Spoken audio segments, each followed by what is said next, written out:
শুভ সকাল বন্ধুরা। বাংলায় একটা প্রবাদ বাক্য আপনারা নিশ্চয়ই সকলেই শুনেছেন, সেটা হচ্ছে সাঁড়াশি চাপ। যারা বাংলার পরীক্ষার্থী তাদের ওপরে যেন এই মুহূর্তে একটা সাঁড়াশি চাপ রয়েছে। একদিক থেকে কি, ওবিসি কেসের জন্য বিভিন্ন রিক্রুটমেন্টের যে প্রক্রিয়া সেটা আটকে গেছে, কোনো পরীক্ষার অ্যাডভার্টাইজমেন্ট বেরিয়েছে সেটা হচ্ছে না, কোনো পরীক্ষার একটা ধাপ হয়েছে পরবর্তী ধাপগুলো হচ্ছে না, সেটার জন্য পরীক্ষার্থীদের উপর একটা তীব্র মানসিক চাপ। অন্যদিকে যে পরীক্ষা হচ্ছে তার মধ্যেও দেখা যাচ্ছে কোনো পরীক্ষাতে দুর্নীতি হচ্ছে, কোনো পরীক্ষাতে পরীক্ষার্থীরা দুর্নীতির সাথে সরাসরিভাবে যুক্ত হয়ে যাচ্ছেন এবং সেখান থেকে তাদেরকে গ্রেপ্তার পর্যন্ত করা হচ্ছে। এটার জন্য পরীক্ষাটা কতটা সুষ্ঠুভাবে সম্পন্ন হলো সেটা নিয়ে পরীক্ষার্থীদের একটা দুশ্চিন্তা। অর্থাৎ সামগ্রিকভাবে দুটো দিক থেকে যেন পরীক্ষার্থীদের ওপর চাপ। কেন এটা আজকে মনে হলো? তার কারণ আজ তাক বাংলা একটা খবর প্রকাশ করেছে যে বাঁকুড়ায় যে আদালতের পরীক্ষা হলো সেখানে স্টাফ রিক্রুটমেন্ট পরীক্ষায় কারচুপি হয়েছে, সেখান থেকে উদ্ধার হয়েছে মোবাইল এবং গ্রেপ্তার হয়েছে 5 জন। ঠিক আছে, তা এই যে ঘটনাটা সেটা রিপোর্টিং করেছেন কে নির্ভীক চৌধুরী বলে একজন রিপোর্টারের কলমে এই রিপোর্টিংটা প্রকাশিত হয়েছে 25শে ফেব্রুয়ারি 2025। আজকে এত আমার নজরে পড়লো গতকাল, তাই আজকে আমি ভিডিওটা আপনাদের সামনে আনলাম। সেখানে কি বলা হয়েছে? বলা হয়েছে কর্মী নিয়োগের পরীক্ষায় কারচুপির অভিযোগ, এবং এই ঘটনা ঘটেছে বাঁকুড়াতে।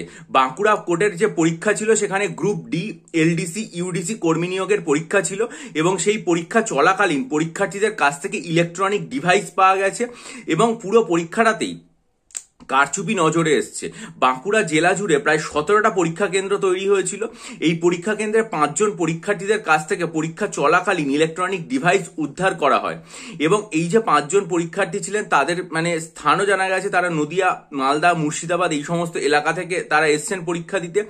পরীক্ষা কেন্দ্রের যারা পরিদর্শক তাদের নজরে আসে এই ঘটনা এবং নজরে আসার পর তাদের কাছ থেকে পুলিশ এসে এই পরীক্ষার্থীদেরকে 5 জন থানায় নিয়ে যায় এবং তাদেরকে নির্দিষ্ট অভিযোগের ভিত্তিতে গ্রেপ্তার করা হয়েছে।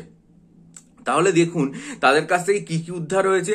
মোবাইল উদ্ধার হয়েছে, ডিভাইস উদ্ধার হয়েছে এবং ইলেকট্রনিক এই ডিভাইসগুলো পুলিশ শুধু উদ্ধার করে তাদের কাছ থেকে বাজেয়াপ্তও করেছে, তাদেরকে কোর্টে তোলা হয়েছে। এই ঘটনাটা এখানে এসছে। তাহলে একটা পরীক্ষা যে যারা দিচ্ছেন তারা আদালতে কর্মী নিয়োগের, অর্থাৎ আদালতের মানুষ কি করে, মানুষ সেখানে বিচার ব্যবস্থা চাইতে যায়, বিচার চাইতে যায়, আর সেখানে যারা কর্মী রিক্রুট হতে যাচ্ছেন তারাই কিনা এইরকম কারচুপির অভিযোগে অভিযুক্ত। এটা অত্যন্ত দুঃখজনক। যারা এই ধরনের অন্যায় করেছেন বা যারা এই ধরনের দুষ্কৃত ক্রিয়াকর্মের সাথে যুক্ত তাদের আইনানুগ বিচার প্রক্রিয়ার মধ্যে দিয়ে নিয়ে যাওয়া হোক এবং ভারতীয় যে দণ্ডবিধি সেটা অনুসারে কঠোর থেকে কঠোর সাজা দেওয়া হোক, পুরোপুরি বিচার ব্যবস্থার মধ্যে দিয়ে নিয়ে গিয়ে, যাতে এটা একটা দৃষ্টান্ত স্থাপন হতে পারে যে ভবিষ্যতে কোনো পরীক্ষার্থী আর এই ধরনের দুর্নীতি যেটা রয়েছে সেই ধরনের দুর্নীতির কাজ করবে না বা এই ধরনের দুর্নীতি করার আগে বারংবার ভাববে। এই ধরনের কোন রকম কোনো অপরাধমূলক কাজকর্ম যেন না হয় এবং যারা দুষ্কৃতকারী, যারা অভিযুক্ত তাদের পুরো বিচার প্রক্রিয়ার মধ্যে দিয়ে নিয়ে গিয়ে কঠোর থেকে কঠোরভাবে এর শাস্তি দিয়ে দেওয়া উচিত। আমি এই খবরের লিঙ্কটা এই ভিডিওর ডেসক্রিপশন বক্সে দিলাম, যাতে যাদের প্রয়োজন মনে করবেন তারা অবশ্যই ভিডিওটা সেখানে লিঙ্ক থেকে গিয়ে খবরটা পড়ে নিতে পারেন। এবং আমরা আশা রাখবো যে পুলিশ প্রশাসন ও বিচার ব্যবস্থা এমন দৃষ্টান্তমূলক শাস্তি পুরোপুরি আইনানুগ বিচার ব্যবস্থার মধ্যে দিয়ে গিয়ে নেবে যাতে যারা অপরাধী তারা তো শাস্তি পাবে এবং ভবিষ্যতেও যেন কেউ এই ধরনের অপরাধ এবং কুকর্ম আর দ্বিতীয়বার করার কথা না হবে, তারা যেন করার আগে এই ধরনের ভয় পায়। এটাই সব থেকে প্রয়োজনীয়। একটা অপরাধ ঘটছে, সেই অপরাধের জন্য যিনি অপরাধ করলেন তিনি আইনানুগ প্রক্রিয়ার মধ্যে দিয়ে গিয়ে শাস্তি পেলেন, কিন্তু সেখানে ব্যাপারটা থেমে যাওয়া যেন না হয়, সেটার একটা সুদূর প্রসারী প্রভাব দরকার, যাতে ভবিষ্যতে এই ধরনের দুষ্কৃতকারী কাজকর্ম যেন কেউ করতে না পারে এবং সেটা করার আগে যেন তারা ভয় পায়। অর্থাৎ এটা একটা দৃষ্টান্ত হওয়া উচিত আইনানুগ প্রক্রিয়ার মধ্যে দিয়ে গিয়ে এবং সেটা সবসময় আন্তরিকভাবে যায়।